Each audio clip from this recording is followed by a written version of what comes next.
to integrate yourself. I'm your host, Allison Pelot, and you can find me at pureenergypdx.com. Today, I'm here with Jator Pierre. He is a good friend, and I have to tell you that I brought him back the third time. This is the third round because he's always fun to talk to. There's always layers of interesting, topics to talk about. I always feel like whatever we uncovered in the last interview is yet to be uncovered in the next one. So that's why I always have him back. He's really fun to talk to. So welcome to the show, Jator.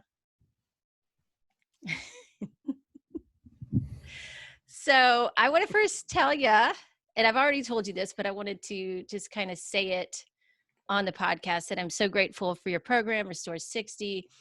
I took it back when kind of all the coronavirus stuff started. And also my dad passed away. So I was kind of needing something. Like for me, I consider myself a pretty grounded person, but at that time I was just feeling like, oh my God, like this is so much is being changed right now. So many things are happening. I need something to, and it was just that beacon of light that helped me, kind of gave me some direction at that time, helped me really, get grounded and actually learn a lot more about myself too. I was really impressed with the program, and it was just delightful. It was so enjoyable. It didn't feel like work. So thank you so much, and for really giving me that experience. It was amazing. You're welcome, and thank you. Yeah, it's really powerful for me to hear those words, especially from someone that I respect, and taking that program. It's kind of my baby, and so it means a lot to me that the feedback I get on the program, of course, it means a lot, and pouring my heart and mind into it in a way that I thought would be fun and challenging and not overwhelming as best as I could. But yeah, thank you very much for that acknowledgement. It definitely means a lot to my heart. You're welcome. So, with that being said, I want to just welcome you to the show, Jator, and I would love for you to give everybody a quick or not so quick synopsis of your background, whatever you choose. And then I would love to talk about reclaiming your personal power today. Some topics like fear of change, which we're all going through right now. How like our body parts can get stuck, in kind of in the change as well in that process and integration. And of course, you don't have to remember all these topics. We'll go through them. I was like, and then I also this is a lot of stuff. I also wanted to talk about parallel realities, and that's been coming up for me a lot lately, and how, like kind of what your beliefs are around those, and as that relates to what we talk about earlier in the show. So, welcome again, and let's get started. All right. Background. I think I have a mirror back there. Oh, there's cool. A chair behind me, some sweaters, and my little Incredible Hulk. For those of you who can't see, he's describing it very well here. I'm describing my background. Mm-hmm. Yeah, nice. What is that? Special. The Hulk? Oh, a golden Hulk? Or golden is that Hulk, the, no? Yeah, golden Hulk. Oh, yeah. Okay, cool. Very special gift. That's my background. I hope everyone knows now. I know what I'm talking about. You do.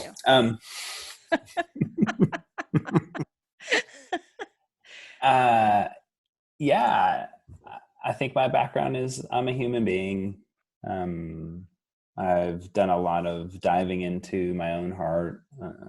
I've have thousands of hours of coaching experience, blah, blah, blah.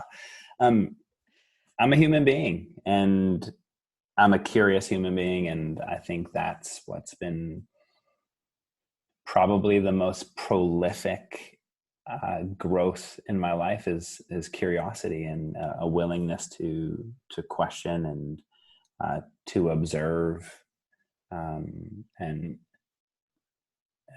to allow myself to experience more of myself.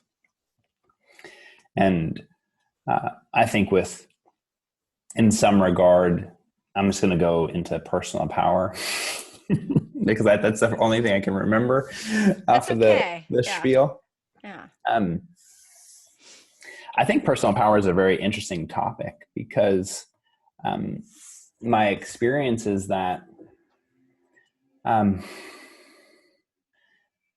interestingly, not many of us experience ourselves as powerful. Yeah.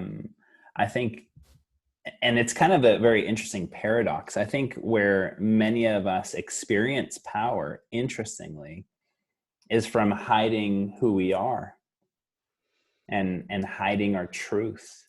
And at some point in our lives, or many points in our lives, there was an experience or experiences in which we felt a loss of permission to self to be self. And that loss of permission showed up in us learning and, interestingly, using our intuition or our gut instinct to figure out, well, who do I need to be to fit into this situation? Yeah. Who do I need to be so that I can get acknowledgement? What do I need to hide so people think certain things of me? What parts of me do I need to hide so I can hide from myself and feel powerful in the presence of others?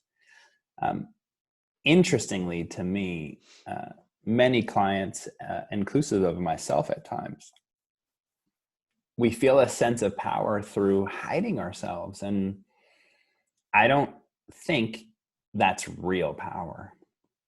I think that's the illusion of it.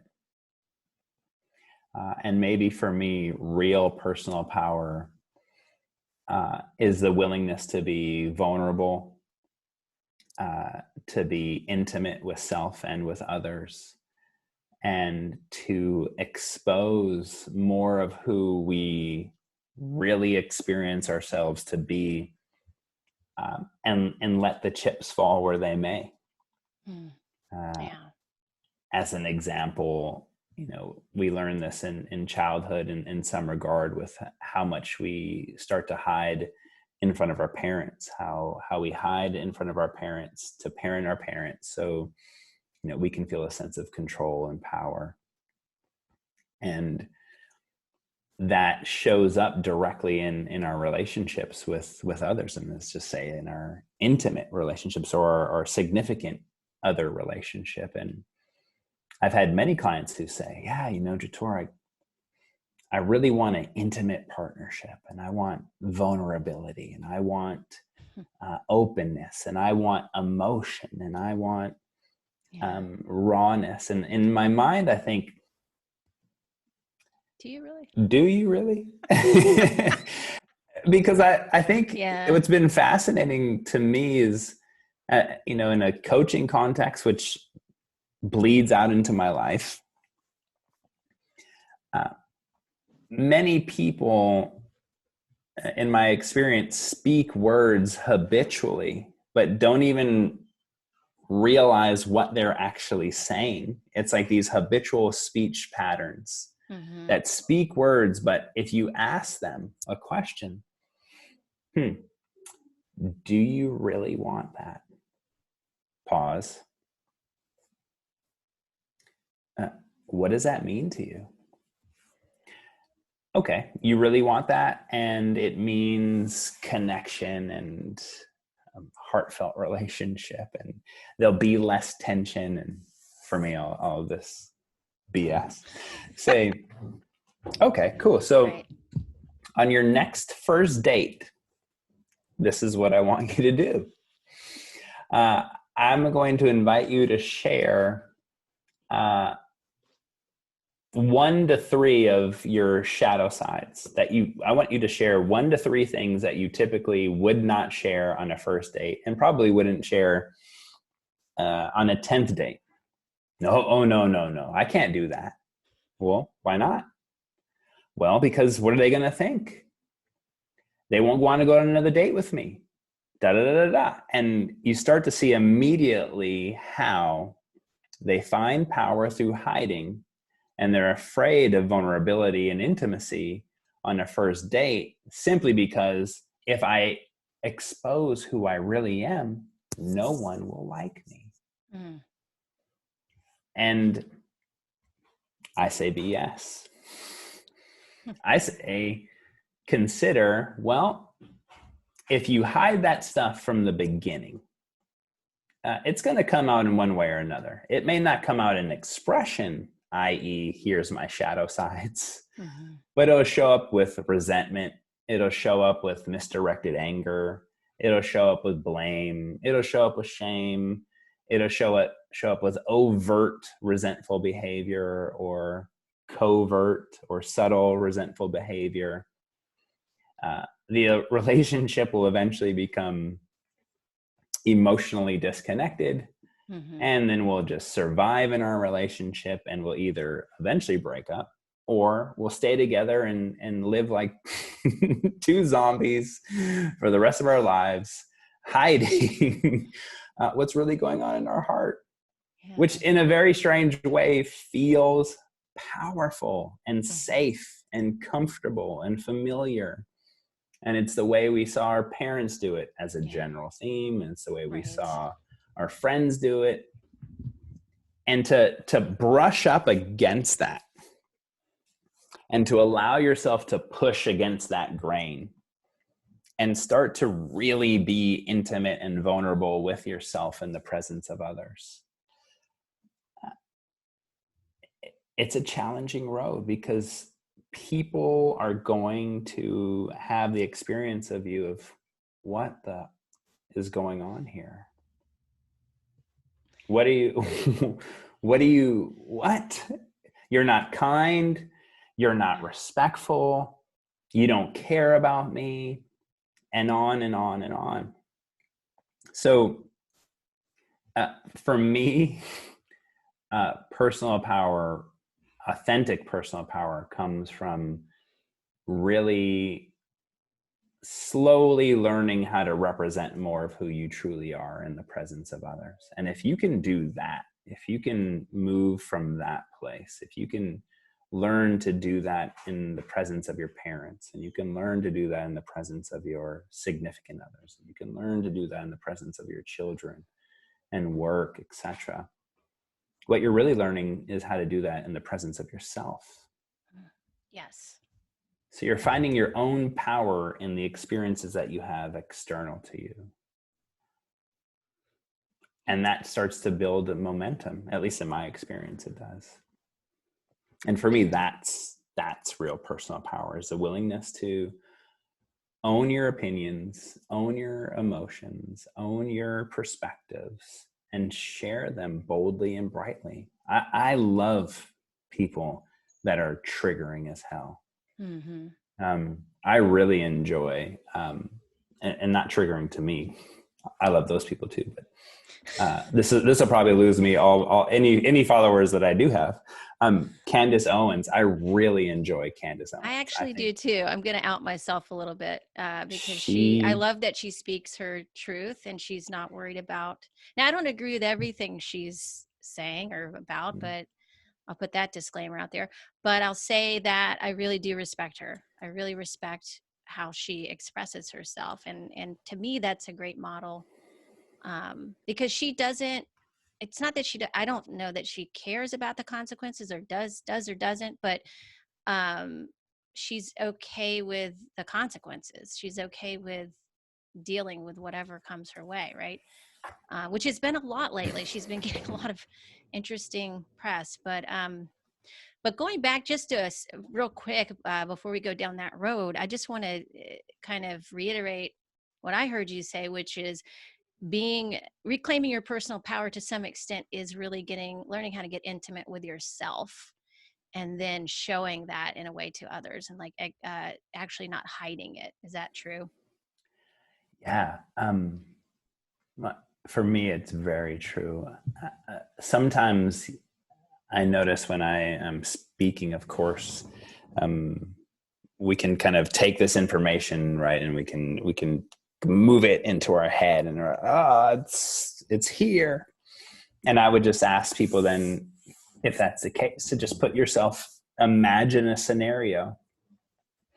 Imagine what it felt like the first time you hid out of fear or shame. Just imagine what that felt like. The first initial moment probably didn't feel powerful. The illusion of power came possibly after the moment. So you hide first out of fear or shame. Right? My body, my energy, I go into this kind of fetal position. Okay. And then I notice what happens afterwards. Oh, and I notice then people's behavior starts to change when I act a certain way.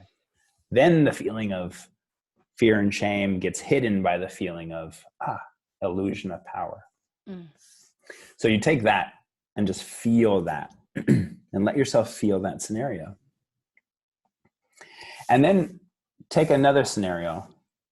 Let yourself feel a scenario where you were hiding something and you voiced it to someone.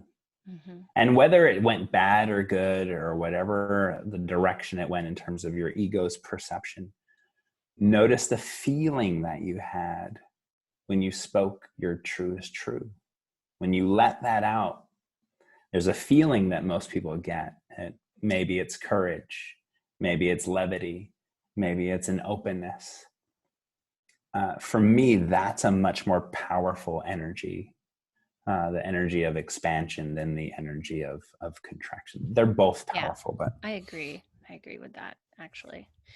And I'll also share that what kind of came up for me as you were saying that is when we're talking about body parts and where we're feeling those things. So when I was doing your personal power meditation, it's real interesting. I've always had this tension. You can probably see this line right here between my eyes. I've always had a lot of tension right there, like really trying to, it was almost like something that I've been holding back, like holding something back.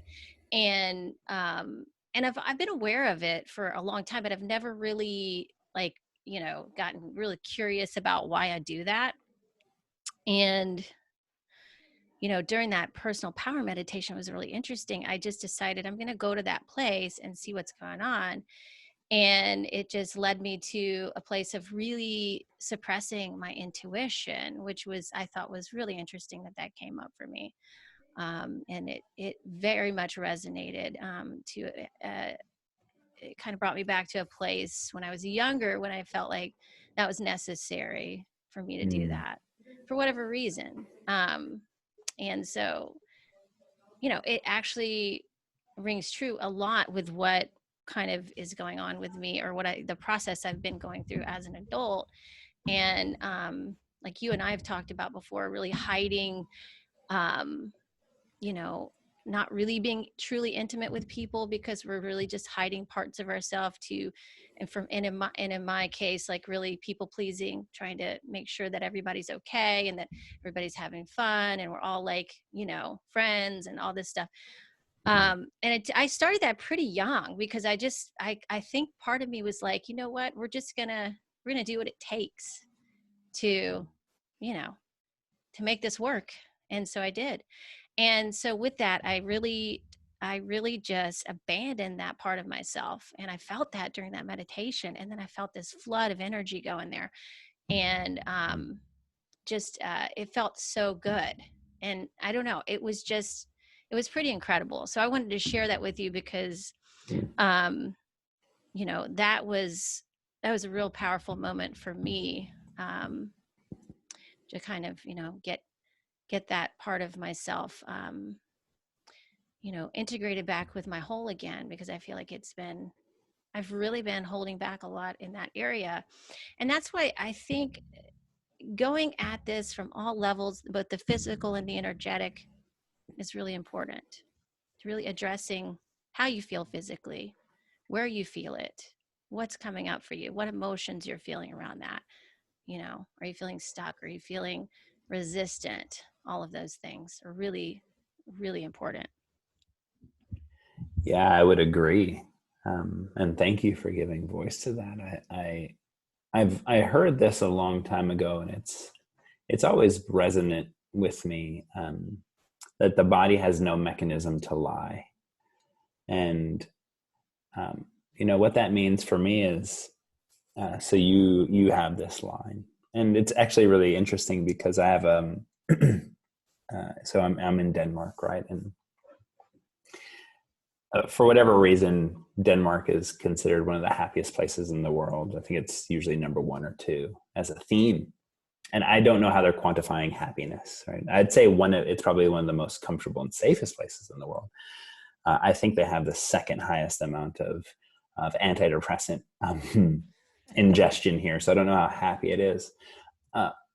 And I have Danish friends, and I said, it's really interesting to me. So many Danes have that line. Oh, really? Yeah, and I've noticed that, and it's not just Danes, obviously, but it's a place that many of us hold a tremendous amount of stress, furrowing our brows, deeply thinking, like we're going to figure this out. Yes. And it becomes this pretty ingrained line. And so it's, as a coach, it's one of the first things I notice about people is, of course, body posture and speech rate. And I look at those type of things. Those things are bold flags for unresolved, unprocessed, unintegrated aspects of self, back to this idea of personal power, at least in my opinion, is that when we have lost permission, internal permission to be ourselves, and we start to hide for this illusion of power, wherever that starts, that symbolizes separation. You even said the words, I think you said, I ignored myself, or I turned a blind eye to my intuition, a part of you. So that symbolizes separation, at least for me it does.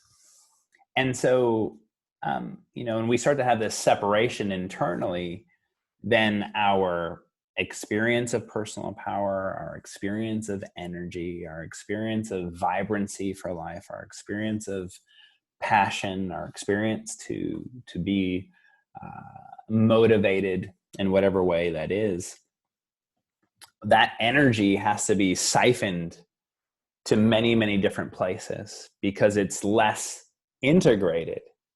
It's not one river, it's 30,000 rivers. Yes. And as that main energy is flowing, all those 30,000 rivers are siphoning off little bits of energy, little bits of personal power. And so for me, what I heard in that meditation for you is going back to that place. Interestingly, giving yourself permission to feel, to emote, and to acknowledge this part of you that you had turned a blind eye to. Well, what does that symbolize? We're coming back together. We're not separate. We're one. That sounds like a lot more powerful place for me to be. And I'm not here claiming at all that I am a singular I, or I don't have parts of me that I still am blind to or disregard.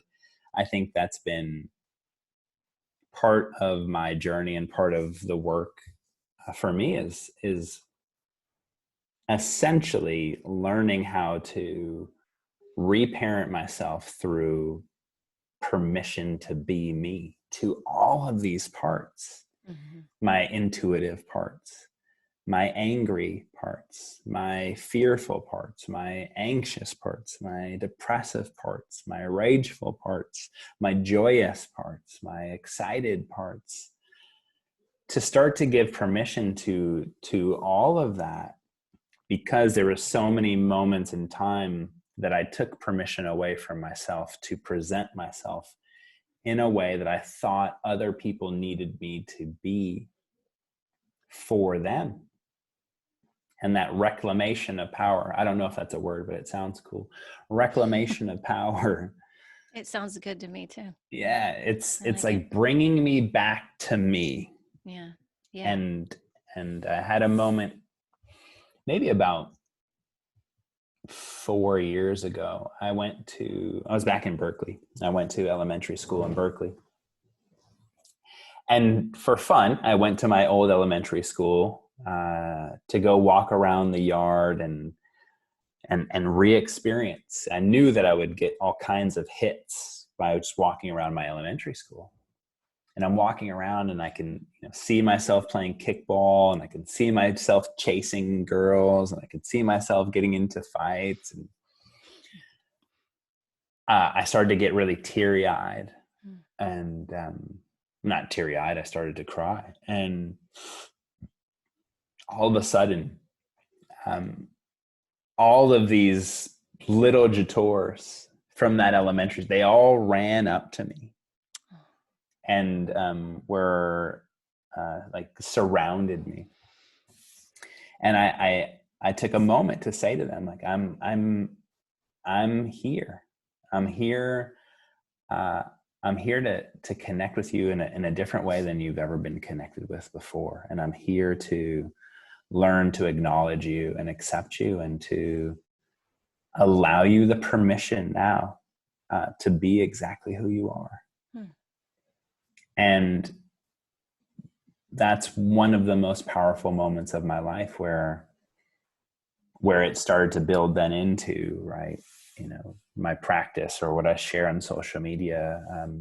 I don't hold back, and I boldly share my struggles and myself and my perspective, because I have to. Yeah. Because I spent so many years. Yeah, totally. Like that. Yeah. And I would say that I would share that I am learning to. I'm learning to too. It's scary for me, and I think it's important for me to say, I don't share because I think I'm right. Right. I share because I think I'm right for myself. Yeah. And I'm willing to question. Speaking of which, I do want to kind of circle back to Candace there when we started going down that road. And so that seems to be, that kind of stuff seems to be a trigger for people, especially now with everything that's going on and so many so much craziness going on in the States right now with everything. But what I guess what my question would be about that would be, I guess what made you want to share that part of yourself with people? Because I know that there's a couple posts that I was like, yes, I'm so glad he said that. But then I know you got some pushback from some of it. So, I don't know if you want to share that or not. But sure. You mean some of my more triggering posts or some of my Candace celebrations? Both. All of the above. I think my most popular triggering post was "People Gotta Die." I think that got me some good heat. It's, I think in part it's become a practice for me to share without this fear of loyalty. And I think many people that know me or think they know me they assume, as we all do, I do too, they assume many things, right? I've had people assume I'm a vegan. People assume I'm a yoga person. People assume that I'm super liberal and democratic. It's let's just say that I'm a person who I don't typically like to label myself. Of course, I use labels too. And I like perspectives that challenge me.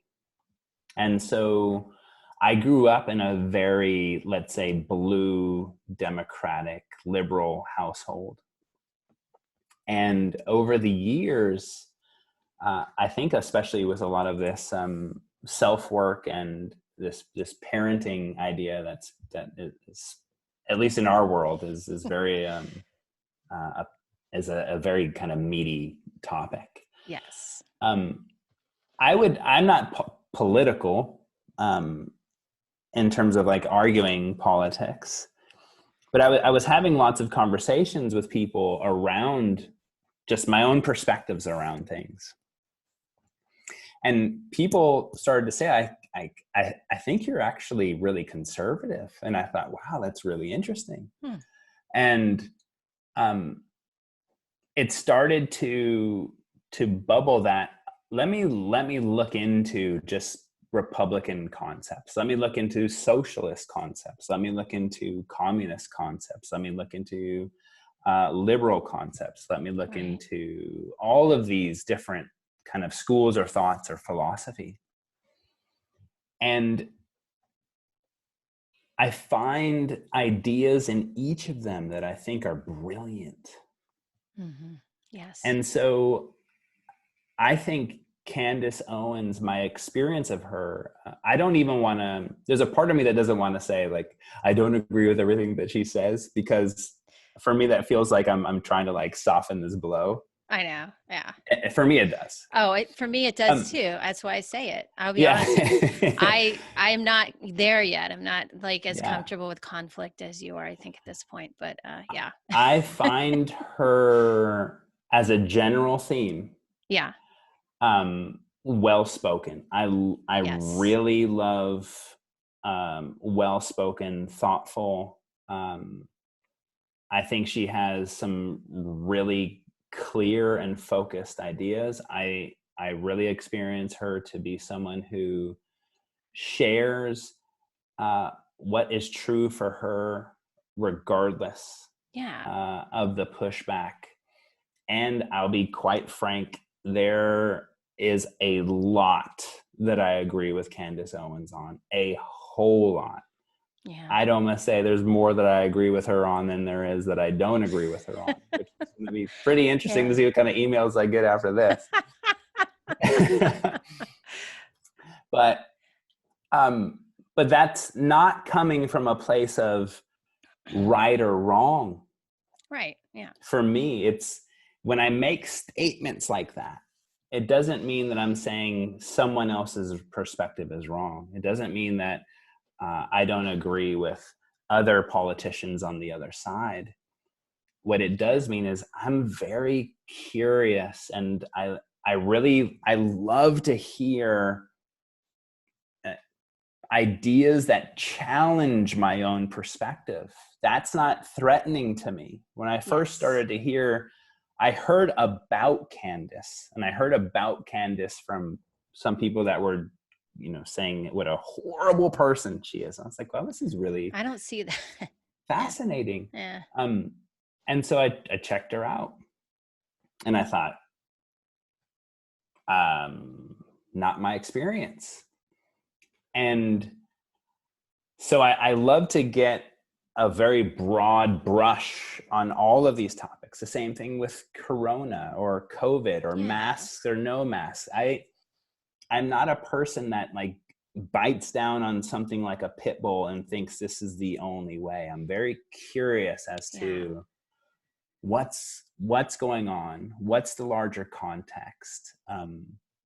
Who, as a coach, I watch people's body language and words and tone. So when I watch a Candace, or I watch a Trump, or I watch a Joe Biden, or watch whoever I'm watching, I turn on my coaching perspective and really allow myself to feel, to notice body language, words, facial expression, eye movement.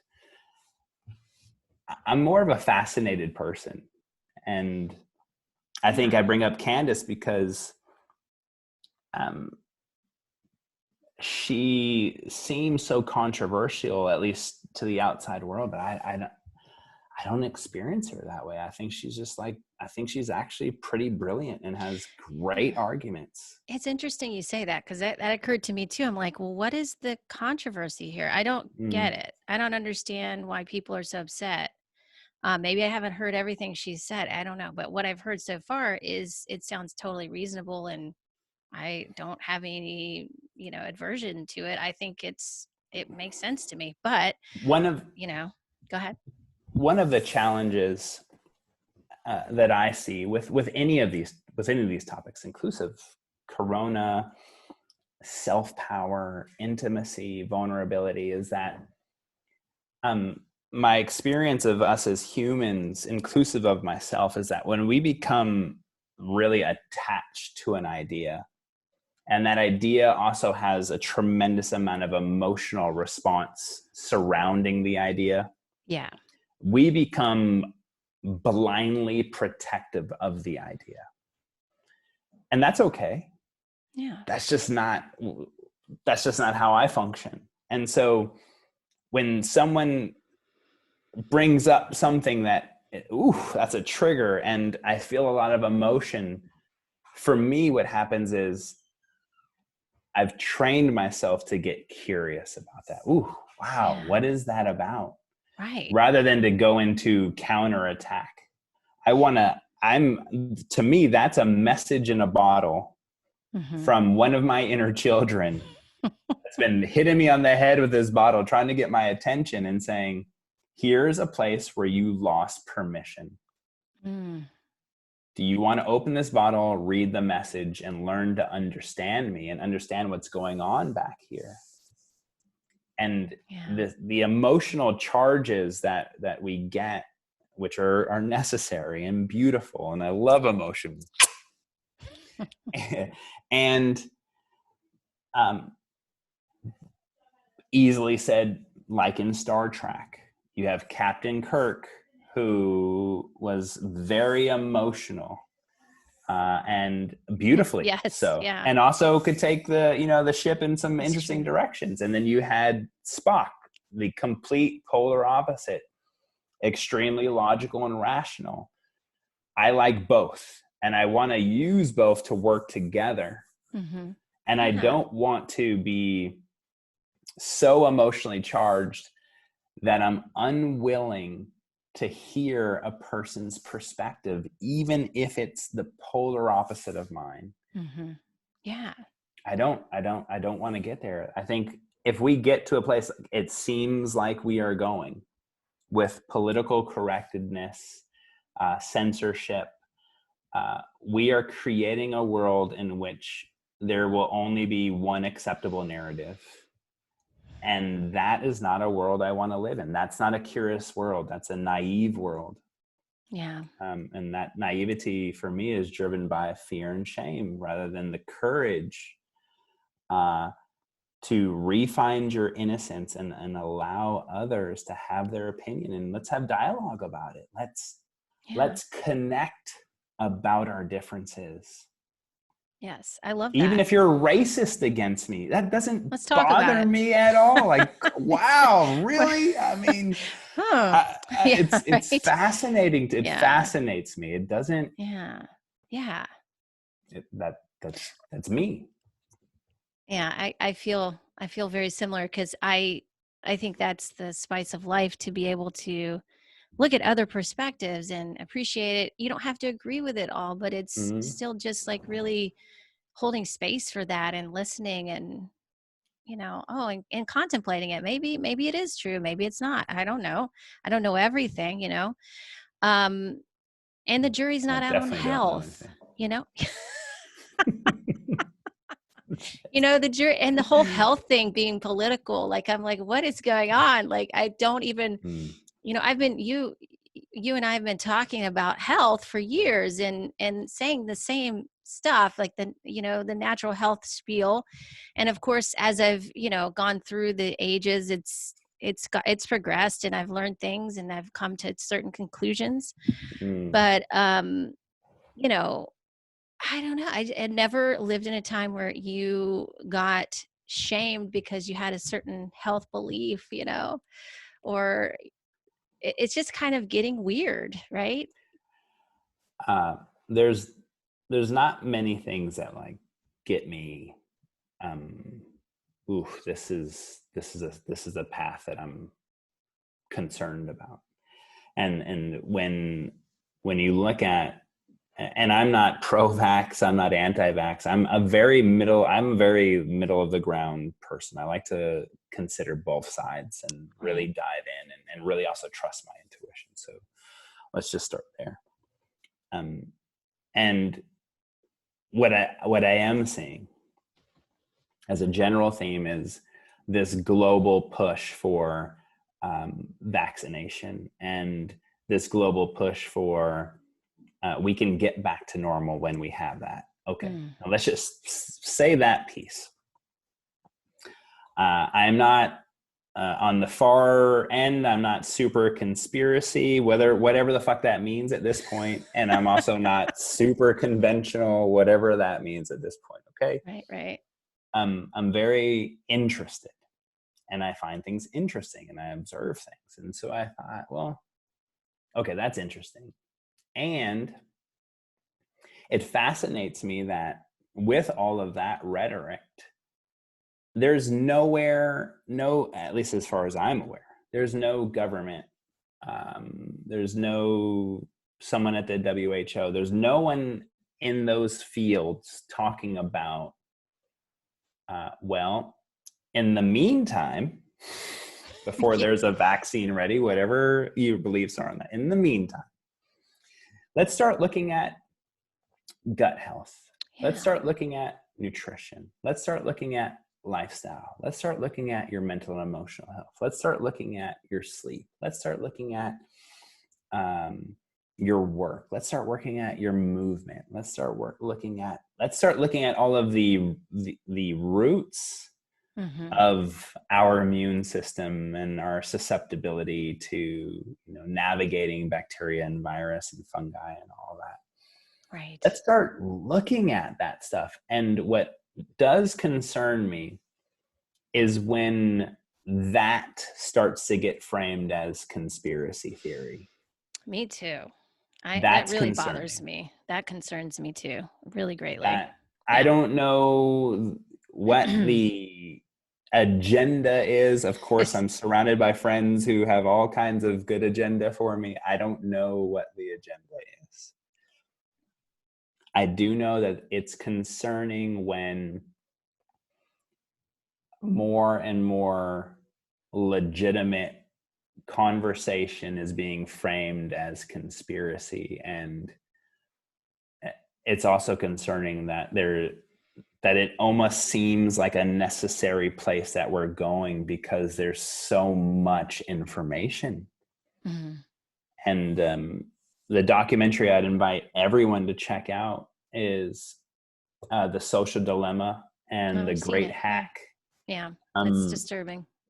It's for sure. Well, what's also disturbing, and I'm gonna probably I like to trigger people, so what's really also fun for me is so many of the people that I know that are anti everything that's happening use all of those platforms to promote that they're anti that's happening.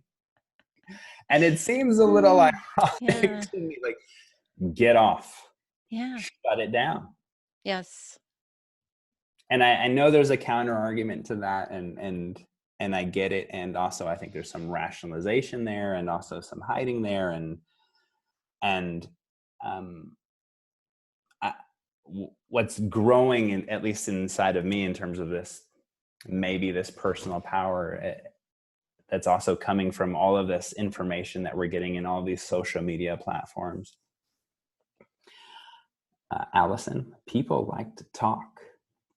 That's what that's exactly what I was thinking. What happened to just connecting with each other in your community and just doing it that way, And people like to talk behind computer screens. Oh, right. And when the shit really hits the fan, that's when I'm going to be interested to see what all this chitty chat is. I'm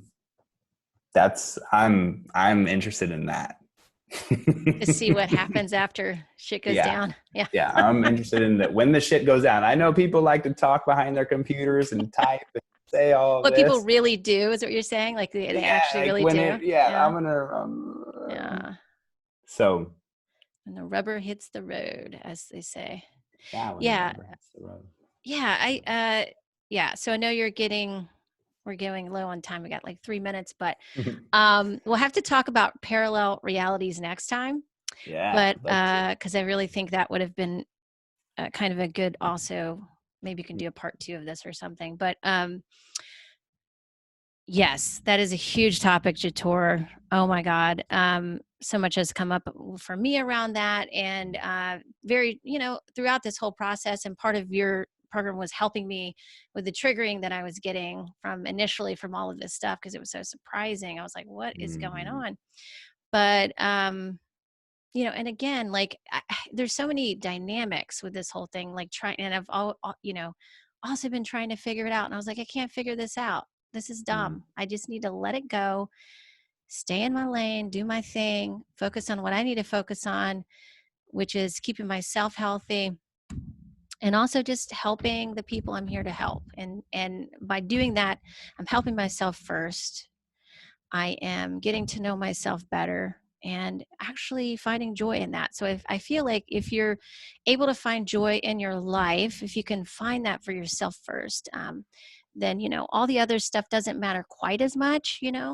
I think we can have a better impact on the world if we just start with yourself first. If we start with ourselves first and really get curious, like you say, about where our personal power lies. Really, is it external? Is it going to a protest? Well, maybe for somebody it is, maybe for some people, it's just going within, so figure that out, or not figure it out, but like explore that,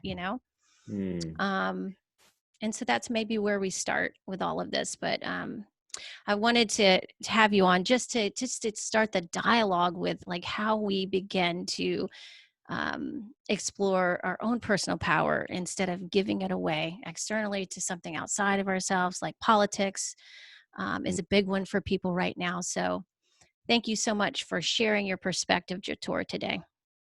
Yeah, thank you for having me. And I think for me, something that came up while you were sharing that is important for me to hear is, and I fall into this often too, is one of the most powerful things I can do for myself to invigorate my own personal power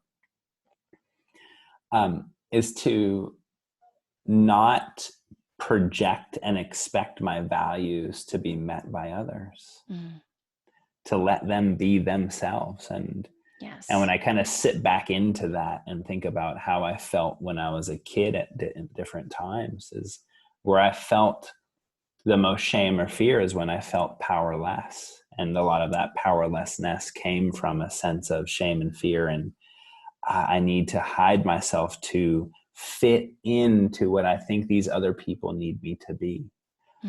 How often do we still do that to each other? We do it a lot. Yeah, we do. A lot. Yeah. And it's very transparent now. So glad we're bringing this up today. Thanks again, Jator. And awesome. Yeah, thanks. Have a great rest of your day. And it was great seeing you as always. Thank you. You too. Thank you for having me on. It's always a pleasure and honor. Same here. All right.